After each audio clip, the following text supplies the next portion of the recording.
কান্দিলে মই সহ্য কৰিব নোৱাৰো বাবা তুমি মোক ক্ষমা কৰি দিছানে দিছো মাজনী তোক মই কেতিয়াবাই ক্ষমা কৰি দিছো এয়া তোৰ ভুল নহয় মাজনী এয়া হ'ল সময়ৰ আহ্বান আজি মোৰ ভাল লাগিছে যে মই জীয়াই থাকোঁতেই তই তোৰ ঠিকনাটো বিচাৰি পালি হে মাজনী মই তোৰ এই গ্ৰন্থখন গংগাৰ পানী মক্কাৰ মাটি গ্ৰন্থখন 3 বাৰ পঢ়িছো তোৰ ভাষা তোৰ পাণ্ডিত্যই মোক মুগ্ধ কৰিছে মাজনী আজি মোৰ উপলব্ধি হৈছে মৰ্মে উপলব্ধি হৈছে তোক তুলি তালি ডাঙৰ দীঘল কৰাটো মোৰ একো ভুল হোৱা নাছিল মই যেনে টুকুৰা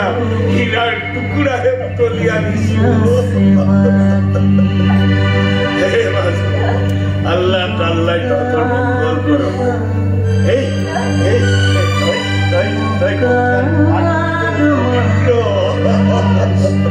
বাবা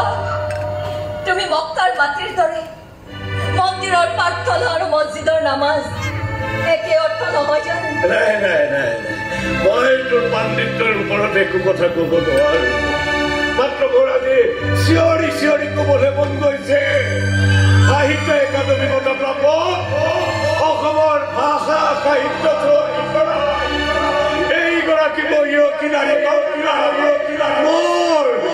মোৰ ছোৱালী